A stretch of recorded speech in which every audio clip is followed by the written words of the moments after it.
SC వర్గీకరణ దళితుల ఐక్యతపై దేశవ్యాప్త కుట్ర జరుగుతోంది అని మాల మహానాడు జాతీయ అధ్యక్షులు ఆర్ఎస్ రత్నాకర్ ఆరోపించారు.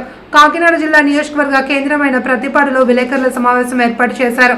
ఈ సందర్భంగా ఆర్ఎస్ రత్నాకర్ మాట్లాడుతూ దేశ చరిత్రలోనే ఎస్సీ వర్గీకరణ దళితుల ఐక్యతపై పెద్ద కుట్ర జరుగుతుందన్నారు. ఎస్సీ వర్గీకరణను మొట్టమొదటిసారి పంజాబ్, హర్యానాలో కాంగ్రెస్ ప్రభుత్వం బీజం నాటింది అని ఆరోపించారు. దీన్ని దేశం మొత్తం మీద మోడీ దళితులను విభజించి పాలించాలనే దురుద్దేశంతో దేశవ్యాప్తంగా ఎస్సీ వర్గీకరణను అమలుకు పూనుకున్నాడని ఆరోపించారు. 100లో నలుగురికి ఇచ్చే ఈ ఫలాలను ఎస్సీ జాబితాలో ఉన్న 1108 మంది ఎస్సీ కులాలకు ఎలా పంచుతారని మోడీని ప్రశ్నించారు. కార్యక్రమంలో కొప్పుల ప్రేమ్బాబు, కూచికొండ బాబు, నెల్లి సూరిబాబు, తనికెళ్ల నాని, యముల సతీబాబు తదితరులు పాల్గొన్నారు. నిజమైన చట్టాలుగా మారిపోతాయన్న విషయాన్ని మీరు అందరూ గమనించాలి. ఎందుకంటే వారు చట్టాలు చేశారు కదా, మనం ఏమీ చేయలేమని అనుకుంటా ఉన్నారు. తప్పు మిత్రులారా, అది మీ భగవద్గీత కాదు, ఖురాన్ కాదు, బైబిల్ అంతకన్నా కాదు మిత్రులారా. ఎందుకంటే ఇది మార్చడానికి సాధ్యం కానిటువంటి అంశం ఏం కాదు. పంజాబ్లో మీరు చూశారు కదా, నార్త్ ఇండియాలో రైతులు మరి మోడీ చేసినటువంటి వ్యవసాయ చట్టాల విషయంలో మరి నిరంతరం శాంతియుతంగా పోరాటం చేశారు.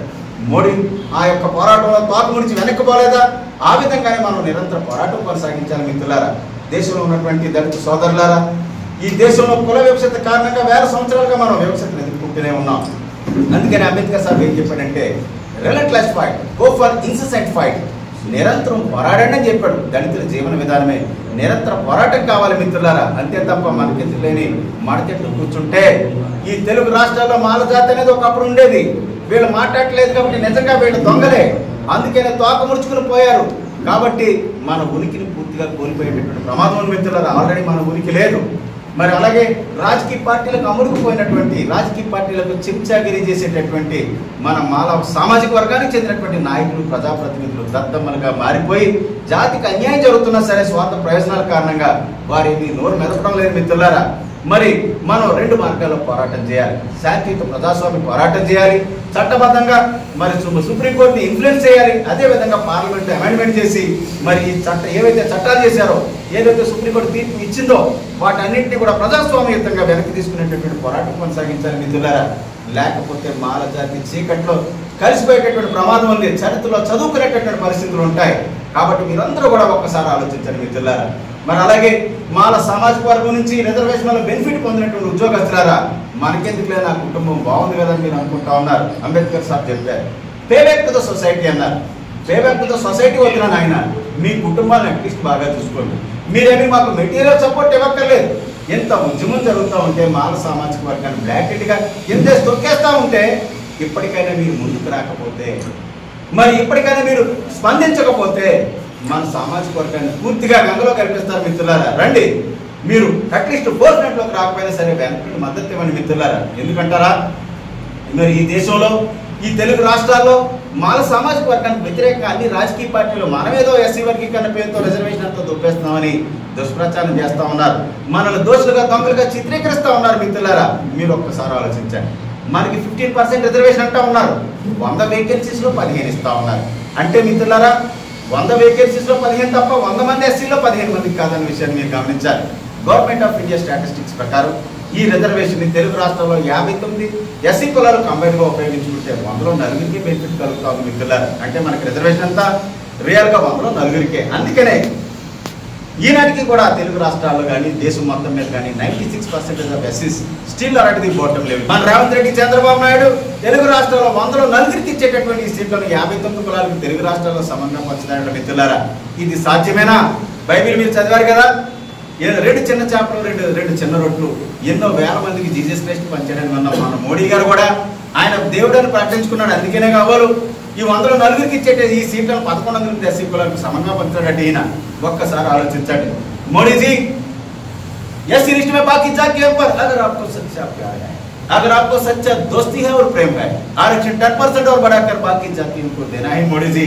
आप कर सकते हैं तो यह काम करें, लेकिन दलित जातियों को विजित ना करें मोदी जी। यह काम देश के लिए अच्छा नहीं है. భారత దేశ చరిత్రలో దళితుల ఐక్యతపై ఎస్సీ వర్గీకరణ పేరుతో ఇంత దారుణమైనటువంటి కుట్ర ఇంతవరకు ఎప్పుడు జరగలేదు మిత్రులారా. దళిత సోదరులారా, అంబేద్కర్ బతుకున్నప్పుడు కూడా భారతదేశంలో దళితులపై బ్రిటిష్ వాడు కూడా ఇంత కుట్ర చేయలేదు. సొంత పాలకులు స్వాతంత్రం వచ్చిన తర్వాత కాంగ్రెస్ పార్టీ కూడా మరి దీనికి మినహాయింపు కాదు మిత్రులారా. అన్ని రాజకీయ పార్టీలు ఎస్సీ వాళ్ళు కలిసి ఉండకూడదు.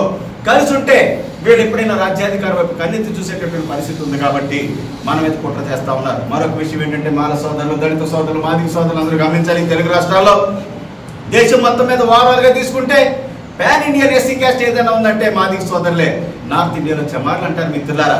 ఒక్క తెలుగు రాష్ట్రాల్లోనే మాలలో ఒక స్టెప్ ముందన్నమాట నిజమే మాదిగల కన్నా. కానీ ఓవరాల్ గా దేశం మొత్తాన్ని తీసుకుంటే అన్ని విషయాల్లోని డామినేషన్ మాదిగ సోదరులే.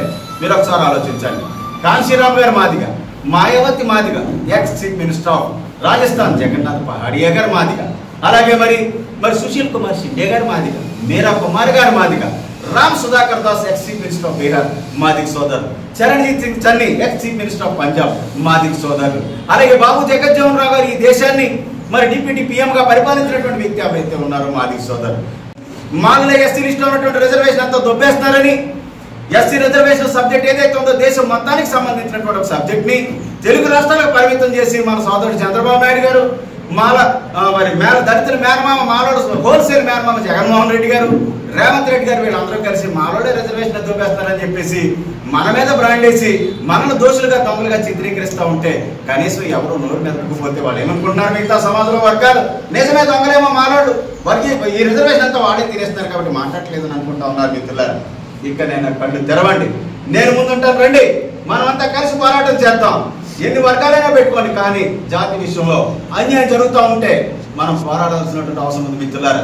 కళ్ళు తెరవండి, విషయం తెలుసుకోండి, సబ్జెక్ట్ తెలుసుకోండి.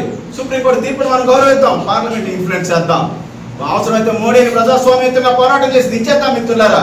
రేవంత్ రెడ్డి కానీ, చంద్రబాబు నాయుడు కానీ, జగన్మోహన్ రెడ్డి కానీ ఎస్సీ వర్గీకరణ విషయంలో అలాగే ఎస్సీ రిజర్వేషన్ సంబంధించినటువంటి చరిత్ర కానీ ఏమీ తెలియని విషయాన్ని సందర్భంగా మీకు తెలియజేస్తా ఉన్నాను.